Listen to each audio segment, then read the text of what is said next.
স্কটল্যান্ডের এই নির্জন স্থানে অবস্থিত এমন এক প্রাচীন পাথরের সেতু যা শতাব্দী পেরিয়ে এর সৌন্দর্যকে ধরে রাখলেও এখানে প্রবেশ করলে ভয়ে আপনার গায়ে কাটা দেবে। কারণ এই ব্রিজের এক ভয়ঙ্কর ইতিহাস রয়েছে। এখান থেকেই নাকি শত শত কুকুর ঝাঁপ দিয়ে আত্মহত্যা করত, কোনো স্পষ্ট কারণ ছাড়াই। কিছু কুকুর বেঁচে গেলেও মারাত্মকভাবে আহত হয়েছে, আর কেউ কেউ আবার ফিরে এসে দ্বিতীয়বারও সেই মৃত্যুর দিকে ঝাঁপ দিয়েছে, যে ঘটনাটি বেশ অলৌকিক। এছাড়াও পৃথিবীর অন্য কোণে রয়েছে এমন কিছু জায়গা যেখানে প্রকৃতির রহস্য মানুষের কৌতূহলকে তীব্র করে। এক জায়গায় এমন অদ্ভুত ঘটনা ঘটে যে আশেপাশের গাছগুলির বৃদ্ধি অস্বাভাবিক দ্রুত হয়, যেন কোনো অজানা শক্তি তাদের প্রভাবিত করছে। আর এমন এক শহর যা একসময় প্রাণবন্ত ছিল, কিন্তু হঠাৎ করেই সেই শহর সাগরের নিচে অদৃশ্য হয়ে গেছে, যা আজও দর্শকদের রোমাঞ্চকে চরম থেকে চরম মাত্রায় নিয়ে যায়। তাই আজকের ভিডিওতে আমরা দেখাতে চলেছি পৃথিবীর সেই সমস্ত জায়গা যা রহস্যময় ও ভয়ঙ্কর, যেখানে মানুষের কৌতূহল আর ভয় একসাথে মিশে আছে। তাই ভিডিওটি সম্পূর্ণ দেখার অনুরোধ রইল। আর নতুন বন্ধুরা অবশ্যই পাশে থাকা সাবস্ক্রাইব লেখাটি প্রেস করে বেল আইকনের অল অপশন সিলেক্ট করুন। ওভারটাউন ব্রিজ স্কটল্যান্ডের ডাম্বারটন শহরের কাছে এক পুরনো সেতু আছে, যার নাম ওভারটাউন ব্রিজ। এটি তৈরি হয়েছিল 1895 সালে। গথিক স্টাইলে নির্মিত এই পাথরের সেতুটি প্রায় 50 ফুট গভীর একটি খাদের উপর দিয়ে গেছে। সেতুর অপর প্রান্তে আছে একটি প্রাচীন প্রাসাদ, ওভারটাউন হাউস। প্রথম দর্শনে এটি একেবারে সাধারণ একটি সেতুর মতোই মনে হয়, কিন্তু এর সঙ্গে জড়িয়ে আছে এমন এক অদ্ভুত ইতিহাস যা আজও মানুষকে বিভ্রান্ত করে রাখে। গত প্রায় 80 বছর ধরে শত শত কুকুর এই ব্রিজ থেকে ঝাঁপ দিয়ে নিচের খাদে পড়ে মারা গেছে। কোনো কারণ ছাড়াই এই ঘটনা ঘটে চলেছে। কিছু কুকুর নাকি বেঁচেও ফিরেছে, কিন্তু মারাত্মকভাবে আহত। আর আশ্চর্যের বিষয়, কয়েকটি কুকুর নাকি বেঁচে গিয়ে আবার ব্রিজে ফিরে এসে সেই ঠিক একই স্থান থেকে দ্বিতীয়বার ঝাঁপ দিয়েছে, যেন অজানা কোনো শক্তি তাদেরকে টানছে। কেউ বলেন এই সেতু থেকে ঝাঁপ দেওয়া কুকুরের সংখ্যা 100-র কম, আবার কেউ বলেন কয়েকশো। কিন্তু সংখ্যা যাই হোক না কেন, এটা সত্য যে বহু কুকুরের মৃত্যু ঘটেছে এই ব্রিজে, আর তার কারণ আজও অজানা। এই রহস্য ঘিরে নানা গল্প, গুজব আর ধর্মীয় বিশ্বাস ইতিমধ্যে গড়ে উঠেছে। কেল্টিক পৌত্তলিকার মতে ওভারটাউন ব্রিজ নাকি এক ধরনের থিন প্লেস, অর্থাৎ এমন এক স্থান যেখানে স্বর্গ আর পৃথিবীর মাঝের সীমানা খুবই কম। কেউ কেউ আবার বলেন এখানে দেখা যায় ওভারটাউনের সাদা মহিলাকে, ওভারটাউন হাউসের এক বিধবার আত্মা, যিনি নাকি এখনও সেই সেতুর আশেপাশে ঘুরে বেড়ান। আরও একটি জনপ্রিয় গল্প হলো এই জায়গায় ছড়িয়ে আছে কোনো নেতিবাচক শক্তি বা অভিশপ্ত শক্তির প্রভাব। অনেকে বিশ্বাস করেন 1994 সালে ঘটে যাওয়া এক ভয়ঙ্কর ঘটনার পর থেকেই এই শক্তি আরও বেড়ে গেছে। সেই বছর নাকি এক 32 বছরের ব্যক্তি তার শিশুপুত্রকে এই ব্রিজ থেকে ফেলে দেন। এই ঘটনার পর থেকেই ব্রিজটিকে অনেকেই অভিশপ্ত বলে মনে করে। তবে বিজ্ঞানীরা ভিন্ন ব্যাখ্যা দিয়েছেন। 2006 সালে প্রাণী আচরণ বিজ্ঞানী ডেভিড স্যান্ডস এই ব্রিজটি নিয়ে গবেষণা করেন। তার মতে কুকুররা ইচ্ছা করে আত্মহত্যা করছে না, বরং নিচে থাকা বন্যপ্রাণীর গন্ধে আকৃষ্ট হয়ে দুর্ঘটনাবশত লাফ দিয়ে পড়ছে। 1950 সালের দিকে এই এলাকায় মিঙ্ক নামের এক ধরনের প্রাণীর ব্যাপক পরিমাণে বৃদ্ধি পায়। এই প্রাণীর গন্ধ কুকুরদের কাছে অত্যন্ত আকর্ষণীয়, বিশেষ করে লম্বা নাকওয়ালা কুকুরদের কাছে। আর ওভারটাউন ব্রিজের দেওয়ালগুলি বাইরের দিকে ঢালু হওয়ায় কুকুরের চোখে সেটা একেবারে সমান জমির মতো মনে হয়। তারা দৌড়ে গিয়ে হঠাৎ করে নিচে ঝাঁপিয়ে পড়ে, বুঝতেই পারে না যে সেটা আসলে একটি খাদ।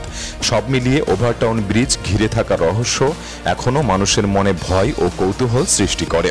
কেউ এটিকে আত্মাদের আবাসস্থল মনে করে, কেউ আবার বৈজ্ঞানিকভাবে ব্যাখ্যা খোঁজার চেষ্টা করে।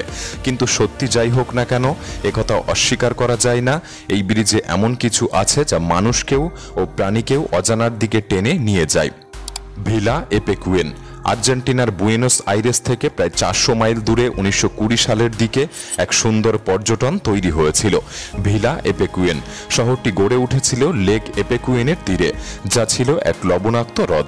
বলা হতো এই হ্রদের জল রিউম্যাটিজম সহ নানা রোগে উপকার দেয়। তাই খুব দ্রুতই এটি আর্জেন্টিনার ধনী শ্রেণীর মানুষদের ব্যবসায়িক কেন্দ্রে পরিণত হয়। শহরের রেল স্টেশন সহ প্রায় 1,500 মানুষ স্থায়ীভাবে বসবাস করত এবং আরও 5,000 পর্যটক একসাথে থাকার ব্যবস্থা ছিল। 1970-এর দশকে এটি এতটাই জনপ্রিয় হয়ে ওঠে যে হোটেল ও রিসর্ট নির্মাণে বিপুল অর্থ বিনিয়োগ হয়, কিন্তু হ্রদ ও শহরের মাঝে থাকা বাঁধটি মজবুত করার দিকে তেমন কোনো মনোযোগ দেওয়া হয়নি। 1985 সালের 10ই নভেম্বর এক ঝড়ের সময় সেই বাঁধ ভেঙে যায়। টানা 2 সপ্তাহ ধরে প্রবল বাতাস ও বৃষ্টিতে হ্রদের জল অর্ধ ইঞ্চি করে প্রতি ঘন্টায় বাড়তে থাকে। শেষ পর্যন্ত পুরো বাঁধ ভেসে যায়। এই শহরটি ধীরে ধীরে 30 ফুট জলের নিচে তলিয়ে যায়। মানুষজন নিজেদের ঘরবাড়ি, দোকানপাট সবকিছু ফেলে পালিয়ে যায়। 25 বছর পর অর্থাৎ 2009 সালে যখন জল সরে যেতে শুরু করে, তখন প্রকাশ পায় ধ্বংসস্তূপের সেই শহরটি। উপর থেকে দেখা যায় রাস্তা, দোকানপাট আর 1500 মানুষের ঘরবাড়ির ছায়া। চারপাশে লবণের আস্তরণে সাদা হয়ে যাওয়া ধ্বংসাবশেষ যেন এক ভয়ঙ্কর পোস্ট অ্যাপোক্যালিপটিক শহরের মতো দেখাচ্ছে। আজ ভিলা এপেকুয়েন পর্যটন ও আলোকচিত্রীদের আকর্ষণের কেন্দ্র, যারা দেখতে চান একসময়ের প্রাণবন্ত শহরের নিস্তব্ধ ধ্বংস। সবচেয়ে বিস্ময়কর ব্যাপার হলো এই শহরটি একসময় সবাই ছেড়ে গেলেও 2009 সালে 81 বছর বয়সে পাবলো নোভাক নামের এক প্রবীণ তিনি এখানে ফিরে আসেন। তিনি একাই ছিলেন শহরের শেষ অধিবাসী। 2020 সালে তাকে শহরের সাংস্কৃতিক দূত হিসাবে ঘোষণা করা হয়। তবে 2024 সালের জানুয়ারিতে 93 বছর বয়সে তার মৃত্যু ঘটে। এরপর থেকে ভিলা এপেকুয়েন আবার সম্পূর্ণ নিঃসঙ্গ হয়ে যায়। বারমেহা আইল্যান্ড। আপনি যদি ষোড়শ ও সপ্তদশ শতকে স্প্যানিশ অভিযাত্রীদের তৈরি মানচিত্র দেখেন, তবে মেক্সিকো উপসাগরের ইউকাতান উপকূলের উত্তরে একটি ছোট্ট দ্বীপ দেখতে পাবেন, যার নাম বারমেহা।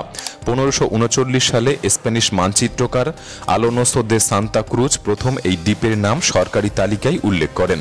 আরেকজন মানচিত্রকার আলোনোসো দে চাভেস লিখেছিলেন, দূর থেকে দ্বীপটি লালচে বা সোনালী আভা দেয়, তাই এর নাম রাখা হয়েছিল বারমেহা, যার অর্থই লালচে।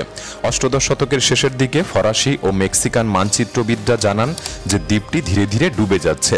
এরপর 19বিংশ শতকের মাঝামাঝি থেকে বেশিরভাগ মানচিত্রে বারমেহাকে আর দেখা যায়নি এবং শেষবার এটি দেখা যায় 1921 সালের মেক্সিকান ভূগোল অ্যাটলাসে। 1990-এর দশকে যখন যুক্তরাষ্ট্র ও মেক্সিকো মিলে উপসাগরে তেল উত্তোলনের সীমানা নির্ধারণ করছিল, তখন মেক্সিকো সরকার বারমেহা দ্বীপটি খুঁজে বের করার চেষ্টা করে, কারণ এটি পেলে মেক্সিকান তেল খননের সীমানা অনেকটা বাড়ত। আধুনিক প্রযুক্তি, সোনার ও আল্ট্রাসাউন্ড ব্যবহার করেও দ্বীপটির কোনো অস্তিত্ব পাওয়া যায়নি। নৌবাহিনীরা জানান যে এই দ্বীপটি কখনোই ছিল না। এরপরে জন্ম নেয় এক রহস্যময় ষড়যন্ত্র তত্ত্ব। অনেকে বলে যুক্তরাষ্ট্র নাকি দ্বীপটি ধ্বংস করেছে যাতে মেক্সিকোর তেল ক্ষেত্র কমে যায়। এমনকি মেক্সিকোর সেনেটর হোসে অ্যাঞ্জেল সেলো, যিনি দ্বীপের অস্তিত্ব প্রমাণে জোর দিয়েছিলেন, 1 বছর পর এক রহস্যজনক গাড়ি দুর্ঘটনায় তিনি মারা যান। তবে অধিকাংশ গবেষক মনে করেন বারমেহা হয়তো কোনো ভূমিকম্প বা জলের নিচের ভূমিধসে ডুবে গেছে। কেউ কেউ বলেন প্রাচীন মানচিত্রকারেরা অন্য দেশকে বিভ্রান্ত করতে ইচ্ছে করেই এই ভুল দ্বীপটি এঁকেছিলেন। আবার কারো মতে এটি হয়তো ভুল জায়গায় আঁকা হয়েছিল এবং পরে শত শত মানচিত্রে সেই ভুলটি নকল হতে থাকে। তবে যাই হোক, সব অনুসন্ধান ও তথ্যের পরও বারমেহা দ্বীপের অস্তিত্ব আজও এক অমীমাংসিত রহস্য। প্যাটমস্কি ক্রেটার। 1949 সালে রাশিয়ার ভূতত্ত্ববিদ ভাদিম কুলাকভ সাইবেরিয়ার গভীর বনে আবিষ্কার করেন এক রহস্যময় গহ্বর। গহ্বরটির ব্যাস প্রায় 500 ফুট এবং উচ্চতা প্রায় 140 ফুট। মাঝখানে ছিল ছোট্ট একটি টিলা, যা দেখতে অনেকটা ঈগলের বাসার মতো, তাই স্থানীয়রা এটিকে ডাকত ফায়ার ঈগল নেস্ট নামে। কুলাকভ ধারণা করেছিলেন এটি সম্ভবত কোনো উল্কাপিণ্ডের আঘাতে তৈরি হয়েছে, কিন্তু স্থানীয়রা সাবধান করেছিলেন এই গহ্বরের ভেতরে ঢুকলে অশুভ ঘটনা ঘটতে পারে। কুলাকভ এসবকে কুসংস্কার ভেবে অনুসন্ধান শুরু করেন, কিন্তু কোনো উল্কাপিণ্ডের চিহ্ন পাওয়া যায়নি। সময়ের সঙ্গে সঙ্গে বহু অভিযান চালানো হয়। 2005 সালে এক গবেষণার সময় দলের প্রধান রহস্যজনকভাবে হৃদরোগে মারা যায়। আধুনিক গবেষণায় দেখা গেছে প্যাটমস্কি ক্রেটার না আগ্নেয়গিরি, না পারমাণবিক বিস্ফোরণ, না উল্কাপিণ্ডের আঘাতে তৈরি হয়েছে। তবে রহস্যময়তার কারণে নানা তথ্য ইতিমধ্যে জন্ম নিয়েছে। কেউ বলেন এটি ভিনগ্রহীদের মহাকাশযানের অবতরণের স্থান, কেউ আবার এটিকে হারানো তুঙ্গুস্কা উল্কাপিণ্ডের সঙ্গে যুক্ত করেন। গহ্বরটির আকৃতি মাঝে মাঝে পরিবর্তিত হয়, যা আরও রহস্য তৈরি করে। বিজ্ঞানীরা জানিয়েছেন এটি প্রায় 250 বছরের পুরনো একটি ক্রেটার, আর আশেপাশের গাছগুলো নাকি অস্বাভাবিক হারে বৃদ্ধি পায়, ঠিক যেমন চেরনোবিল দুর্ঘটনার পর দেখা গিয়েছিল। বর্তমানে সবচেয়ে সম্ভাব্য ব্যাখ্যা হল গহ্বরটির নিকটবর্তী গ্যাস আগ্নেয়গিরির নিচে হাইড্রোজেন গ্যাস ও তাপের প্রভাবে তৈরি হয়েছে, কিন্তু কোনো দৃঢ় প্রমাণ এখনো পর্যন্ত পাওয়া পাওয়া যায়নি। তাই প্যাটমস্কি ক্রেটারের উৎপত্তি আজও অমীমাংসিত, অর্থাৎ কিভাবে তৈরি হয়েছে তা কেউ জানে না। এই ভিডিওতে দেখানো সব জায়গার রহস্য সম্পর্কে আপনার কি মনে হয়? এগুলি প্রকৃতির খেলা নাকি কিছু অদৃশ্য শক্তি? আমাদের কমেন্ট বক্সে লিখে জানাতে পারেন। ভিডিওটি ভালো লাগলে একটি লাইক করতে পারেন, চ্যানেলটি সাবস্ক্রাইব করে রাখতে পারেন। তাহলে দেখা হচ্ছে পরবর্তী নতুন একটি এপিসোডে। ধন্যবাদ।